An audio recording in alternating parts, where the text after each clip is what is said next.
हमेशा जिकिर करो मोमिन गाफिल होयो ना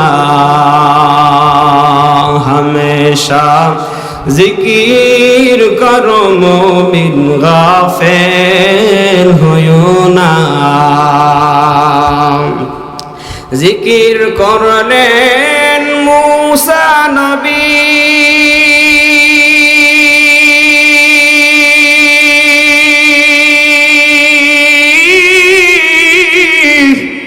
তুর পাহাড়ে গেলেন চলি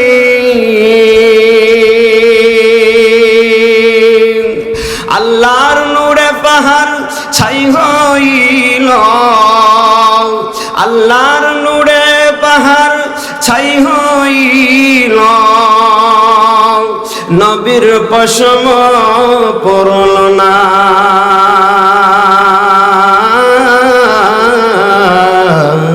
हमेशा जिकिर करो मोमिन गाफिल होयो ना हमेशा जिकिर करो मोमिन गाफिल होयो ना রাত্রি গভীর হয়ে গেছে এমন সময় চতুর্দিকে নির্জন আশপাশের মানুষগুলো ঘুমিয়ে পড়েছে পাশের ঘরের মানুষগুলো ঘুমিয়ে পড়েছে একজন বান্দা এই গভীর রাত্রিতে উঠিয়া যখন এই শীতের রাত সামনে আসছে শীতের রাত্রে উজুটা বানায়া পশ্চিমমুখী হইয়া 2 রাকাত নামাজ আদায় করে 2 রাকাত নামাজ আদায় করার পর পশ্চিমমুখী হয়ে বসে আল্লাহকে হাজির নাজির রেখে নিজের জীবনের সব অপরাধগুলোর কথা স্মরণ করে আল্লাহ রব্বুল আলামিনের জিকির নাম যদি বেশি না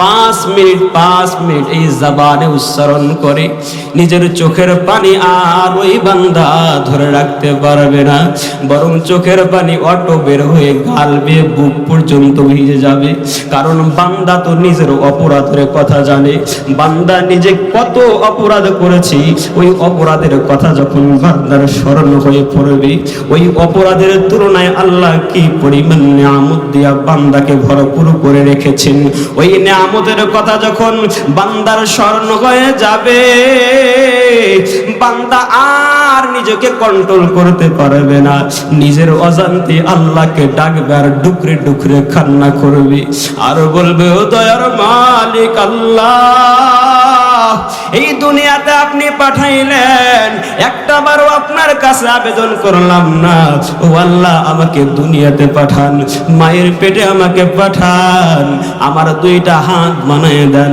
আমার 2টা পা বানায় দেন আমার 2টা চক্ষু বানায় দেন ও আল্লাহ আমাকে সুন্দর করে বানান কোনো আবেদন না করা ছাড়াই ও দয়ার মালিক আল্লাহ আমাকে যেই সুন্দর করে আপনি দুনিয়ার জমিনে পাঠাইলেন দুনিয়ার মানুষের কাছে আবেদন করবার পর মানুষ দেয় না অনেকবার অনুরোধ করবার পর মানুষ দেয় না এমনকি কলিজার টুকরা সন্তান ওই কোলের সন্তানটাও যদি কান্না না করে মা বুকের দুধ দেয় না সন্তান যখন কান্না করে মা বুঝতে পারে তখন এই বুকের দুধটা দেয় আল্লাহকে এইভাবে যখন আপনি স্মরণ করে বলবেন ও দয়ার মালিক আল্লাহ কোনো আবেদন করা ছাড়াই আপনি আমাকে দুনিয়ায় পাঠাইলেন দুনিয়ায় পাঠানোর আগে দুনিয়ায় আসার পর আমার কি কি দরকার সব প্রয়োজনগুলা সব নিয়ামতগুলা ভরপুর করে রাখলেন ও দয়ার মালিক আল্লাহ ওই তুলনায় আপনার তো কোনো ইবাদত করতে পারি নাই ও দয়ার মালিক আল্লাহ দুনিয়াতে যত অপরাধ করেছি অপরাধের দিকে তাকাইলে আমি তো বড় লজ্জিত হই এই দুনিয়ার অপরাধগুলো যদি আমার মা জানতো আমাকে বাড়িতে জায়গা দিত না আমার বাবা যদি জানতো আমাকে বাড়িতে জায়গা দিত না আমার সমাজের মানুষ যদি আমার অপরাধের কথা জানতো সমাজচ্যুত করতো আমাকে সমাজের মধ্যে জায়গা দিত না আমার অনুসারীরা যদি আমার অপরাধের কথা জানতো আমাকে আর অনুকরণ করতো না ও আল্লাহ আপনি যদি আমাকে ক্ষমা না করেন ক্ষমা করার কেউ নাই ক্ষমা করার কেউ নাই নাই, ক্ষমা করার কেউ নাই, ক্ষমা করার কেউ নাই। রাতের বেলা একটা আমল শিখায় দেই, নির্জনে রাত্রি 12টা 1টা 2টা যখন বেজে যাবে, রাত্রে আড়ালে চুপি সারে উঠে পশ্চিম মুখে হয়ে আমার আল্লাহকে বেশি না 10টা মিনিট আল্লাহ আল্লাহ আল্লাহ আল্লাহ বলিয়া ডাক দিবেন আর নিজের অপরাধের কথা স্মরণ করবেন। দেখবেন অন্তরটা পরিষ্কার হয়ে গেছে, চোখের পানি সংবরণ করতে পারবেন না। আপনার দুনিয়ার অপরাধের তুলনায় আল্লাহ কি পরিমাণ নেয়ামত দিয়ে আপনাকে রাখছে। ডানে তাকান আপনার নেয়ামত, বামে তাকাবেন আপনার নেয়ামত, সামনে তাকাবেন নেয়ামত, এত পরিমাণ নেয়ামত। বান্দা এরপরও কিভাবে ভুলে থাকে? একজন মায়ের দিকে তাকান, মা একটা সন্তানকে জন্ম দেওয়ার পর ওই সন্তানকে আস্তে আস্তে আস্তে আস্তে লালন পালন করিয়া বড় করে। ওই মা সন্তানের প্রতি কেমন মহাব্বত তৈরি হয়, কিরকম সন্তানের জন্য পাগল। সন্তান যদি একদিনের জন্য রাগ করে বাড়ি থেকে বের হয়ে যায়, ওই মা সন্তানকে খুঁজে পাগল প্রায় হয়ে যায়। বিভিন্ন জায়গায় ফোন দিয়া বলে, আমার সন্তানকে কিন্তু তোমরা দেখছো? একটু রাগ করি আমার সন্তান কলিজার টুকরা, আমার সোনামণিকে আমি বলছিলাম বাড়ি থেকে বের হয়ে যাও, আমার সন্তান কই, আমার সন্তান কই, আমার সন্তান কই? ওই মা জন্ম দিয়ে একটু লালন পালন করলো, তাই মাকে বারবার বারবার মা মা মা মা মা মা বলে ডাক দেই। আর যখন একজন আম্মা জানকে মা বলিয়া ডাক দিবেন কিংবা আম্মু বলিয়া ডাক দিবেন, ওই মা ডাকটা যখন মায়ের কান পর্যন্ত যায়, মা তার পিছনের সব ব্যথাগুলো কষ্টগুলো ভুলে যায়। বরং মায়ের অন্তরটা এত পরিমাণ ঠান্ডা হয়, এত পরিমাণ ঠান্ডা হয়, যেটা বলে বোঝানোর মতো নয়। আল্লাহ রাব্বুল আলামিন ডাক দিয়া বলেন, ও আমার বান্দা, তোর মা একটু লালন পালন করলো, আর এই লালন পালন করার কারণে তুই মায়ের প্রতি এত দুর্বল।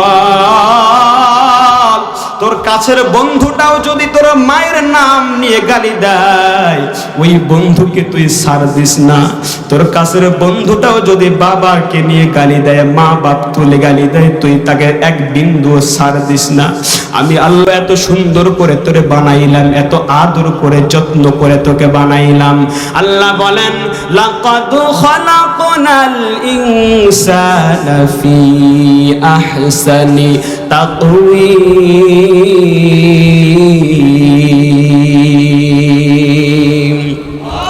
লাকাদ খালাকনাল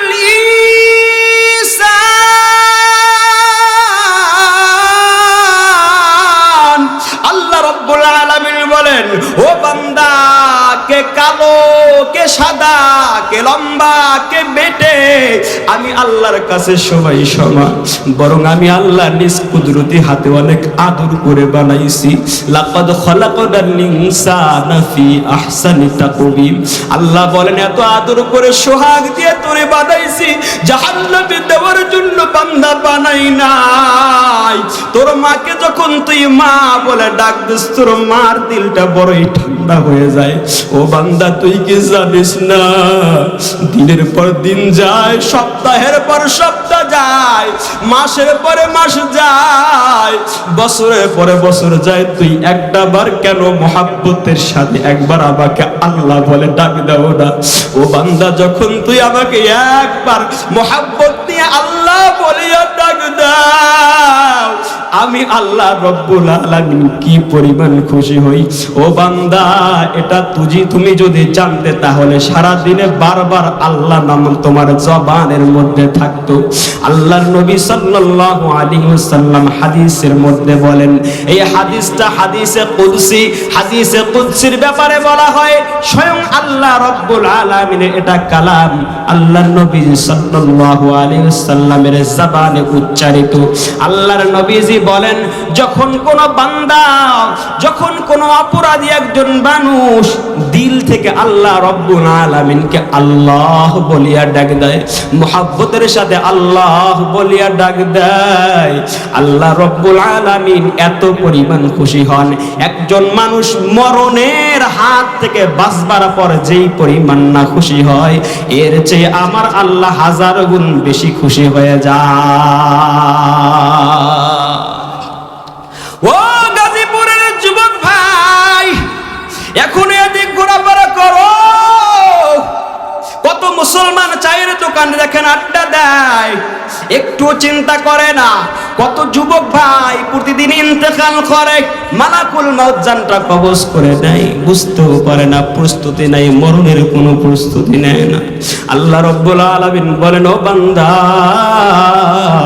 আমি আল্লাহ রব্বুল আলামিন তো এমন দয়ার সাগর, এমন মায়ার সাগর, ওই কিয়ামতের দিন যখন বিচার শুরু হয়ে যাবে, বিচার শুরু হয়ে যাবে, একজন বান্দাকে যখন জাহান্নামে ঘোষণা করা হবে, বান্দা জাহান্নামের দিকে এক পা বাড়াইবে, আবার পিছনে ফিরিয়া ফিরিয়া তাকাইবে, আবার এক কদম সামনে বাড়াইবে, আবার পিছনে ফিরিয়া ফিরিয়া তাকাইবে। আল্লাহ বলবেন, তুমি কেন ফিরে ফিরে তাকাও, কেন ফিরে ফিরে তাকাও?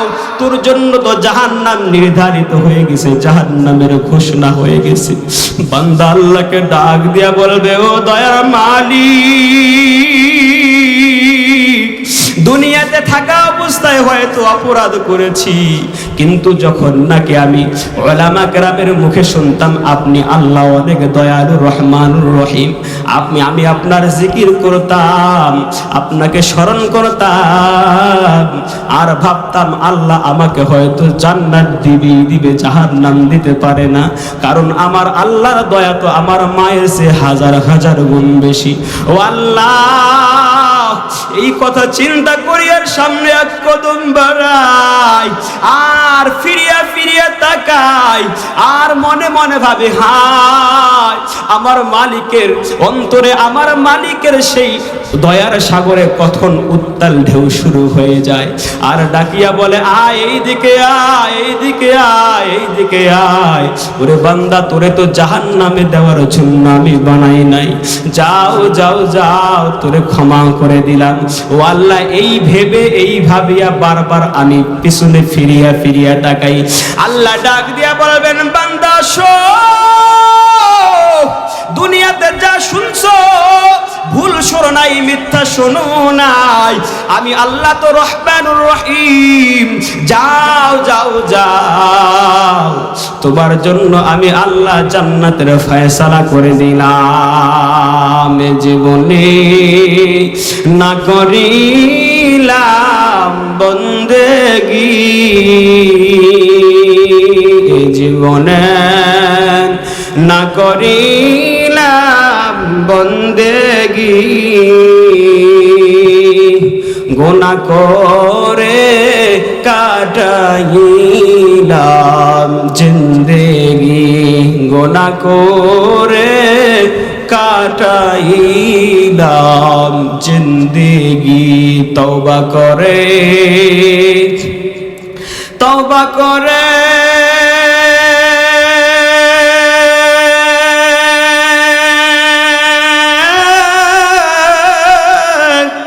আবার তওবা ভাঙ্গিলাম, তওবা করে, তওবা করে আবার তওবা ভাঙ্গিলাম, অবশেষে খাঁটি তওবা করিলাম, অবশেষে খাঁটি তওবা করিলাম। আদর করিয়া মানুষ আল্লাহ বানায়া, আদর করিয়া মানুষ আল্লাহ বানায়া, কেমনে দিবা জাহান্নামে ফেলিয়া, কেমনে দিবা জাহান্নামে ফেলিয়া। তুমি যদি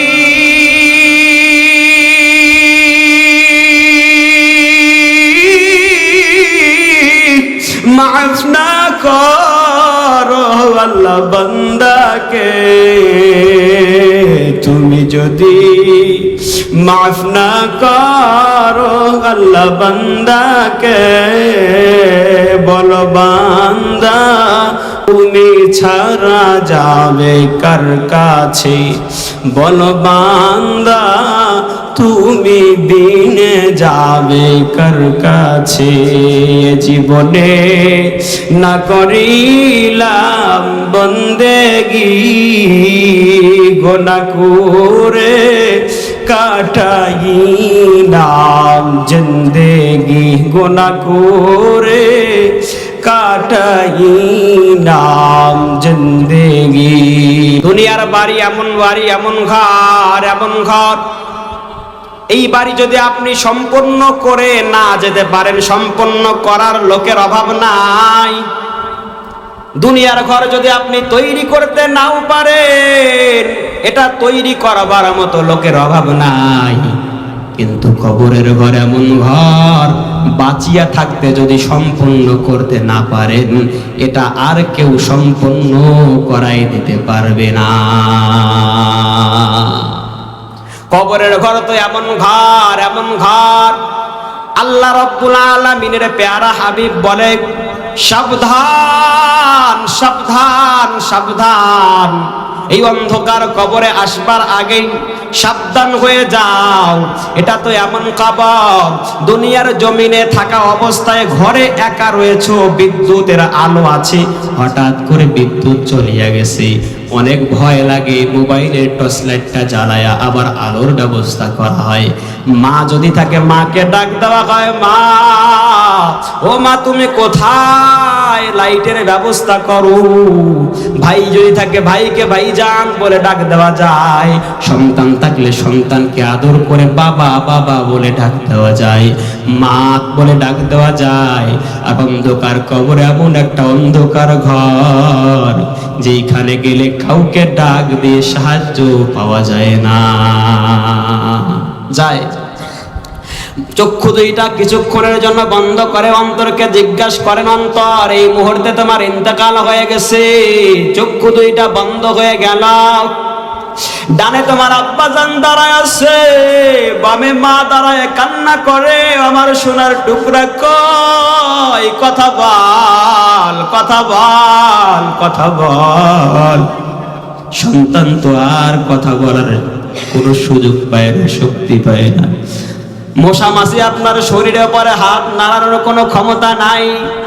চক্ষু দুইটাই যে এখন বন্ধ যারা করছেন, কিছুক্ষণের জন্য অনুভব করছেন, আবারও চক্ষু খোলার সুযোগ আছে, কিন্তু এমন একটা দিন আসবে চিরতরে চক্ষু দুইটা বন্ধ হয়ে যাবে, আর কোনো খোলার সুযোগ থাকবে না। ওই দিন যখন চিরতরে চক্ষু দুইটা বন্ধ হয়ে যাবে, আপনার কলিজার টুকরা সন্তান হয়তো কিছুদিন কান্না করবে, 1 মাস 2 মাস 3 মাস 1 বছর পরে আপনার সন্তানও আপনাকে ভুলে যায়, আর কান্না করে না। অন্ধকার কবরতে এমন ঘর, এমন ঘর, এমন ঘর, ওই ঘরে যাওয়ার আগে যদি কেউ সুসম্পন্ন করতে না পারে, ওই ঘরের কাজ পরিপূর্ণ করতে না পারে, ওই ঘরের কাজ কোনো বন্ধু করাই দিতে পারবে না, ওই ঘরের কাজ কোনো সন্তান করাই দিতে পারবে না, ওই ঘরের কাজ কোনো বাবা জানো করাই দিতে পারবে না, ওই ঘরের কাজ কোনো আম্মা জানো করাই দিতে পারবে না। আমার আল্লাহ বলেন, বান্দা এই অন্ধকার কবরে আসার আগেই কবরের সামান জোগাড় করো। ইয়া আইয়ুহাল্লাযীনা আমানুত্তাকুল্লাহ হাক্কা তুকাতিহি ওয়া লা তামুতুন্না ইল্লা ওয়া আনতুম মুসলিমুন।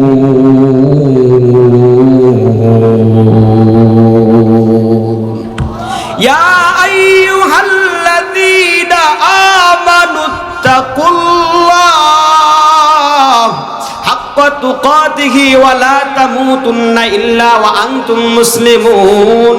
আল্লাহ বলেন তোমরা মুসলমান না হইয়া মরণে আসো না, মৃত্যুবরণ করো না, মুসলমান না হইয়া কবরে আসো না, মুসলমান না হইয়া এই অন্ধকার গর্তের মধ্যে আসো না।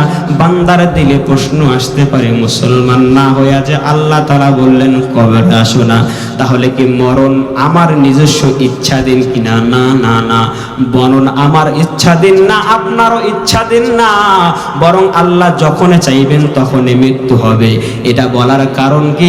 আল্লাহ বলতে চান, ও আমার বান্দা, সর্বদাই তুমি মরণের জন্য প্রস্তুত থেকে যাও, অল টাইম মরণের জন্য প্রস্তুত থাকো। কখন হাজির হয়ে যাবে মালাকুল মউত, এক বিন্দু পরিমাণ রেহাই পাবে না, এক বিন্দু পরিমাণ রেহাই পাবে না। আজকে দেখবেন সন্তান বন্ধুর পাল্লায় পরে বাবা মাকে ভুলে যায়, আছে না নাই সমাজে? বাবা মার খবর নেয় না, মায়ের সাথে অসাধারণ আচরণ করে। একজন মা সন্তানকে কত কষ্ট করিয়া বড় করে, একজন বাবা কত কষ্ট করিয়া বড় করে। এই যে মিরপুরের একজন সাইকুল আজিজ একটা ঘটনা শোনাইল। ভোলার মধ্যে তার মাহফিল ছিল, ভোলার ময়দানে মাহফিল করবার পর যখন নাকি পরের দিন সকালে বাসার দিকে রওনা দিবে, ঢাকার উদ্দেশ্যে রওনা দিবে, এমন সময় তাকায় দেখে মাদ্রাসার ছোট একটা সন্তান, ছোট একটা ছেলে, 10-11 বছর বয়স, কান্না করে, চোখের পানি গাল বেয়ে বেয়ে বেয়ে বেয়ে বুক বেজে যায়। হুজুর ডাক দিয়া বলে, এইদিকে আয়, এইদিকে আয়, এইদিকে আয়। কি সমস্যা? কান্না কেন করো? ব্যথা পাইছো? কেউ তোমাকে কোনো কিছু বলেছে? বলে না না না, কেউ কিছু বলে নাই। তাহলে কেন কান্না করো বলো? এই ছোট্ট একটা বাচ্চা, 10-11 বছরের একটা ছেলে, শিশু ডাক দিয়া বলে, হুজুর আমি যখন 1 বছর বয়স, আমার যখন 1 বছর বয়স, এমন সময় আমার বাবা অনেক গরিব মানুষ ছিল, নৌকা নিয়ে ভোলার যে আশপাশে নদী আছে এগুলাতে মাছ ধরতো, নৌকা ডুবে আমার বাবা ইন্তেকাল হয়ে যায়। আমার বয়স মাত্র 1 বছর, আমি গরিব ঘরের সন্তান, আমার বাবার ইন্তেকাল হয়ে গেল। আমার বাবার ইন্তেকাল হওয়ার পরে আমাদের সংসার চালানোর মতো আর কোনো মানুষ ছিল না, উপার্জন করার মতো কেউ ছিল না। আস্তে আস্তে যখন আমাকে আমার মা মানুষের বাড়িতে কাজ করে করে করে করে একটু বড় করলো, এরপরে মাদ্রাসায় ভর্তি করে দিল। ও হুজুর, এজন্য আমি কান্না করি না যে আমার বাবা নাই, বাবাকে বাবা বলে ডাক দিতে পারি নাই, এই জন্য কান্না করি না। কান্না করো কেন? কান্না করো কেন? কান্না করো কেন? এই ছোট্ট বাচ্চা 10-11 বছরের হাফেজ সাহেব ডাক দিয়া বলে, হুজুর আমার বাবা ইন্তেকালের পর আমার আম্মাজান মানুষের বাড়িতে কাজ করে করে করে করে আমাকে অনেক কষ্ট করে যখন বড় করিয়া মাদ্রাসায় দিল, আমি মক্তব পড়ে নাজরা পড়ার পর যেই দিন হেফজখানায় সবক উদ্বোধন হবে, একসঙ্গে অনেক ছেলের সবক ধরানো হবে, কোরআন শরীফ ধরিয়ে দেওয়া হবে, এমন সময় আমি আমার মাকে জানাইলাম, ও আম্মা জান, অমুক দিন সন্ধ্যার টাইমে বিকেলের বেলা মাগরিবের পর আমার সবক উদ্বোধন হবে, কোরআন শরীফ ধরিয়ে দেওয়া হবে। ও আম্মা জান, অন্যদের বাবা মারা তো আসবে, বিভিন্ন মিষ্টি জাতীয় খাবার নিয়ে আসবে, বাতাসা নিয়ে আসবে, মিষ্টি নিয়ে আসবে।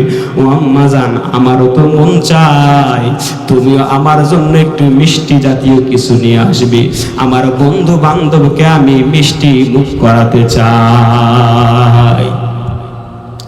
ছোট্ট সন্তান, ছোট্ট এই ছেলেটা, ছোট্ট এই শিশুটা হুজুরকে ডাক দিয়া বলে, হুজুর যেই দিন আমি কোরআন শরীফ ধরবো, বিকেল বেলা হয়ে গেল, আসরের পর আমি অপেক্ষা করছি কখন আমার কলিজার টুকরা আম্মা জান আসবে।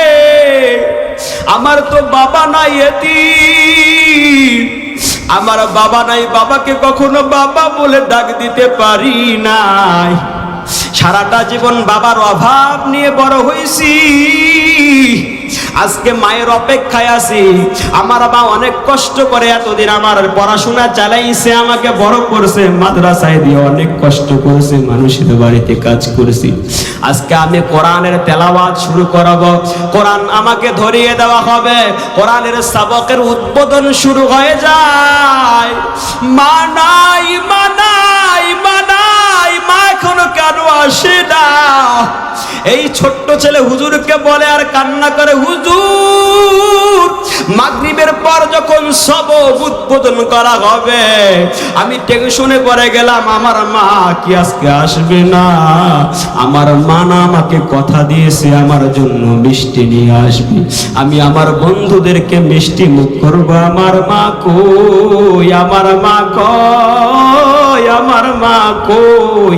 অপেক্ষা করতে করতে হঠাৎ করে দেখতে পেলাম আমার গ্রামের এক চাচা যান মাদ্রাসার রুমের পাশের বারান্দায় উপস্থিত হয়ে ডাক দেয়, আব্দুল করিম কই, আব্দুল করিম কই, দৌড়ায় আয়, দৌড়ায়।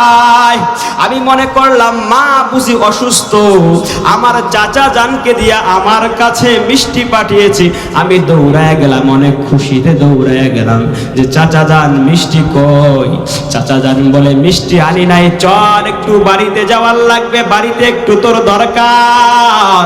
আমি মনে করলাম হয়তো মা একটু অসুস্থ হয়েছে, আসতে পারে না, এজন্য বুঝি আমাকে বাড়িতে নিয়ে যাবি। আমি চাচা জানের সাথে যখন বাসার দিকে রওনা দিলাম, যখন নাকি গ্রামের কাছাকাছি গেলাম, ওই গ্রামে ঢুকবার পরে দেখতে পেলাম আমাদের বাড়ির দরজায় অনেকগুলো মানুষের জটলা দেখা যায়, অনেকগুলো মানুষের জটলা দেখা যায়।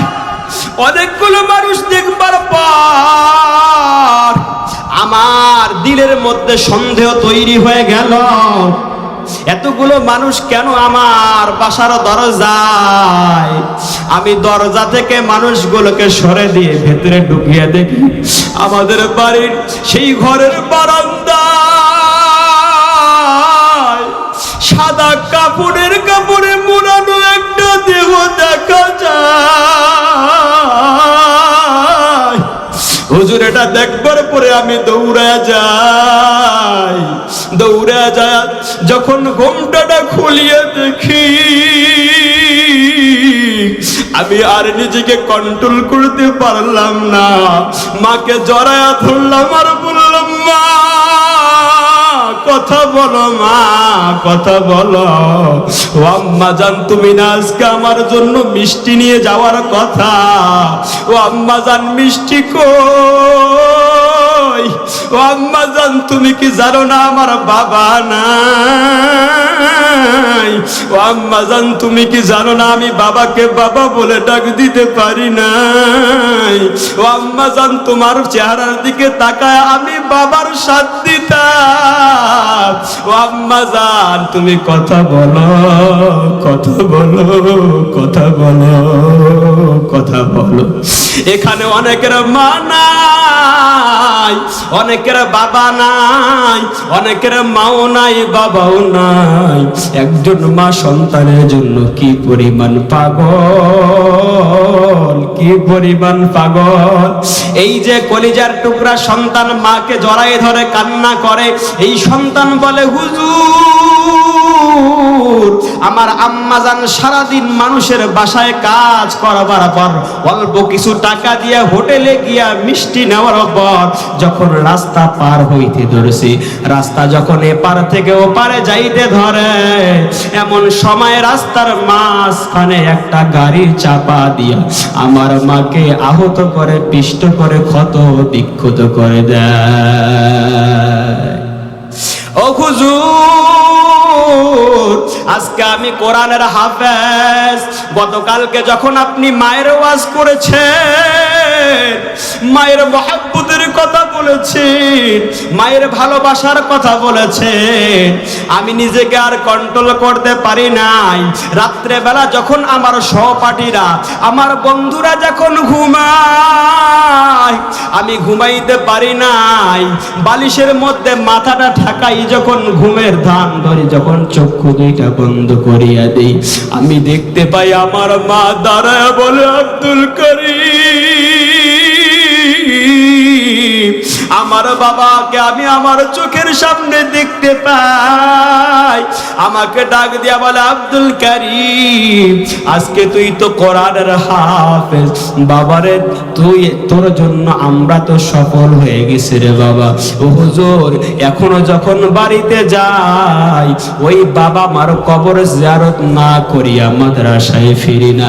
হুজুর ডাক দেয়া বলে, ও আমার ছাত্র আব্দুল করিম, চলো তোমার মায়ের কবর জিয়ারত করতে চাই।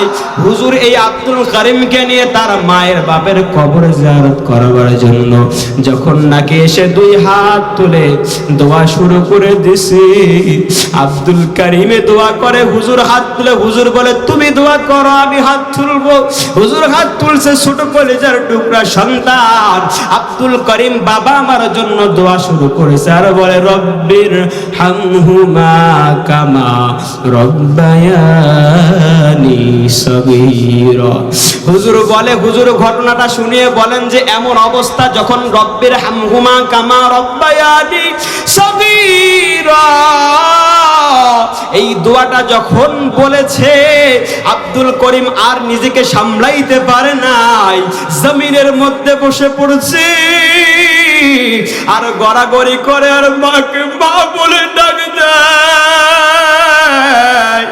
ওই মায়ের জন্য একজন সন্তান যখন রব্বির হামহুমা কামা রব্বায়ানি সগীরা বলে, মাকে মা বলিয়া ডাক দেয়, আমার আল্লাহ বলেন, দুনিয়ার জমিনে যত বড় পীর সাহেব হোক, পীর সাহেব দোয়া কবুল করলে কবুল হবে কি হবে না গ্যারান্টি নাই। একজন কলিজার টুকরা যখন মায়ের জন্য দুই ফোঁটা চোখের পানি ফেলে আল্লাহকে বলবে, ও আল্লাহ, আমার মাকে ক্ষমা করিয়ে দেন, আমার বাবাকে ক্ষমা করিয়ে দেন, আমার আল্লাহ বলেন, আমি আল্লাহ একটা সেকেন্ডও দেরি করি না, সঙ্গে সঙ্গে এই এতিম সন্তানের দোয়া কবুল করে নে। অনেকের মা নাই, আজকে অন্ধকার কবরের মধ্যে তাকায় আছে আর ডাক দিয়া বলে, সন্তান, আজকে তুমি মাহফিল শেষ করে বাড়িতে যাইবা, বাড়িতে যাওয়ার পর কত সুন্দর বিছানা, বিছানাটা ঝেড়ে পরিষ্কার করে নরম তুলতলে বালিশের মধ্যে মাথাটা ঠেকাইয়া তুমি রাত্রেবেলা ঘুমাইবা। দিনের পর দিন যায়, সন্তান, তোর কি একটু আমার কথা স্মরণ হয় না, মনে পড়ে না?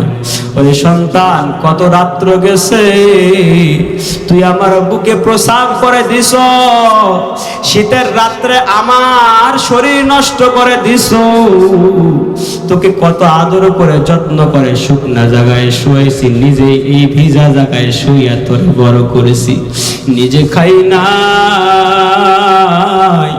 নিজে না খায়া তোরে কত তিলে তিলে বড় করেছি। ওরে সন্তান, একটা বারো কি আমার কথা স্মরণ করে না? তোর ঘরের মধ্যে স্ল্যাব তো সব বিছানা বালিশের অভাব নাই, ঘরকে কত সুন্দর করে তুই সাজিয়েছো, আমার ঘরের কি বেহাল দশা। ওরে সন্তান, আজকে হয়তো তুই যুবক, আজকে হয়তো তোর বয়স কম, এমন একটা দিন আসবে তুইও আমার মতো হয়ে যাবি, তোর অবস্থাও আমার মতো হবে। ও ভাই, একটুখানি কল্পনা করেন, আপনার বাবা যেই পথে গেছে, আপনার বাবা যেই ঠিকানায় গেছে, আপনার বাবার যেই স্থায়ী ঠিকানা, 40-50 বছর পরের দিনগুলোর একটু হিসাব করেন, চক্ষু বন্ধ করে একটু 100 বছর পরের চিন্তা করেন, 100 বছর পর আমি কি হব, আপনি কি হবেন, এখানে যারা উপস্থিত আছেন তাদের কি হবে, 100 বছর পরের চিন্তা করে চোখ বন্ধ করে যদি আপনি কল্পনা করেন, আসল বাস্তবতা আপনার সামনে আসিয়া যাইবে। এজন্য ভাইরা আমার, ওই অন্ধকার কবরে যাওয়ার আগে অন্ধকার কবরের সামান নিতে আমরা রাজি আছি কি নাই বলেন? রাজি আছি তো ইনশাআল্লাহ? অন্ধকার কবরে এমন ঘর, এমন ঘর, এমন ঘর, ওই ঘর আল্লাহর রাসূলের সহিহ হাদিস, ওই ঘর প্রতিদিন সকাল সন্ধ্যা ডাক দিয়া বলে আনা বাইতুত তুরাব। ও কবরবাসী যারা এখনো জমিনের মধ্যে ঘোরাফেরা করো, আমি তো এমন ঘর, আনা বাইতুত তুরাব, আমি মাটির ঘর। এখানে ল্যাপটপ পাঠিয়েও কোনো লাভ হবে না, টাইলস লাগাইলেও কোনো লাভ হবে না, এখানে আলো বাতি জ্বালাইলেও কোনো লাভ হবে না। কবর ডাক দিয়া বলে আনা বাইতুজ জুলমা, আমি এমন ঘর, আমি অন্ধকার, অন্ধকার নিজের শরীর পর্যন্ত তুমি দেখতে পারবে না, বরং আমি এই কবরে আসবার আগে, আমার পেটে আসবার আগে দুনিয়াতে থাকা অবস্থায় এই কবরের সামান তৈরি করে দাও।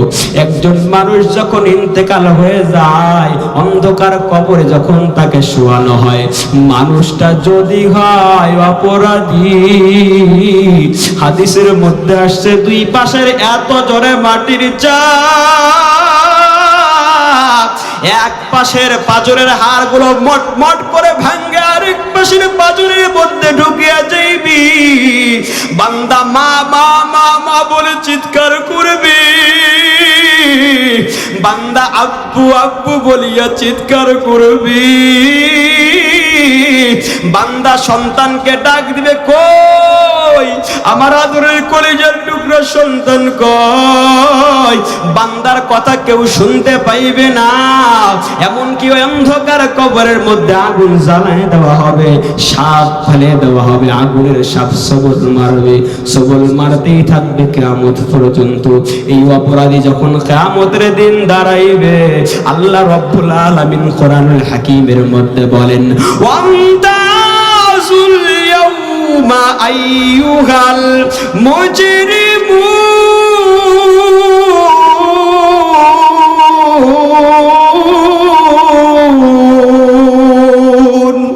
আল্লাহ রাব্বুল আলামিন বলেন, কিয়ামতের দিন বান্দা যখন একত্রে উঠবে, যারা অপরাধী, পাপ করতে করতে যাদের জবান না পাক, যাদের শরীর না পাক, এই অপবিত্র মানুষগুলো পবিত্র ভালো মানুষের আড়ালে যাওয়ার চেষ্টা করবে, লুকানোর চেষ্টা করবে।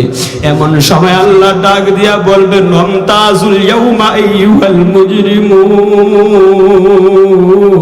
ও অপরাধীরা, আজকে আড়াল হওয়ার কোনো সুযোগ নাই, পালানোর কোনো পথ নাই, লুকানোর কোনো সুযোগ নাই, তোমরা ভালো মানুষ থেকে পৃথক হয়ে যাও, পৃথক হয়ে যাও। এমন সময় এই অপরাধী বান্দা দৌড়াইবে আর তার কাছের মানুষকে খুঁজবে আর বলবে, আমার ওই কাছের বন্ধু কই, বন্ধুর দেখা হয়ে যাইবে, বন্ধু বন্ধুত্বের পরিচয় দিবে না, সন্তানের দেখা হয়ে যাইবে, সন্তান আর সন্তানের পরিচয় দিবে না। এমন সময় আল্লাহ রাব্বুল আলামিন বলেন, আমার আপনার প্যারা নবী মুহাম্মদুর রাসূলুল্লাহ, প্যারা হাবিব আল্লাহর কুদরতি পায়ে সিজদারত অবস্থায় আল্লাহকে ডাক দিয়ে বলবেন, ও আল্লাহ, আমার এই গুনাহগার উম্মতকে আপনি ক্ষমা করে দেন, আমার এই গুনাহগার উম্মতকে ক্ষমা করিয়ে দেন। আমার আপনার নবী আমার আপনার জন্য সুপারিশ করবে, এমনি এমনি সুপারিশ করবে না, বরং নবী করিম সাল্লাল্লাহু আলাইহি ওয়াসাল্লামের যেই মারকাজ আছে, যেই কেন্দ্র আছে, এই কেন্দ্রকে যদি আমরা ভালোবাসতে পারি, মুহাব্বত করে সেটাকে টিকিয়ে রাখতে পারি, তবেই আমার আপনার নবী আমার আপনার জন্য সেদিন সুপারিশ করবে।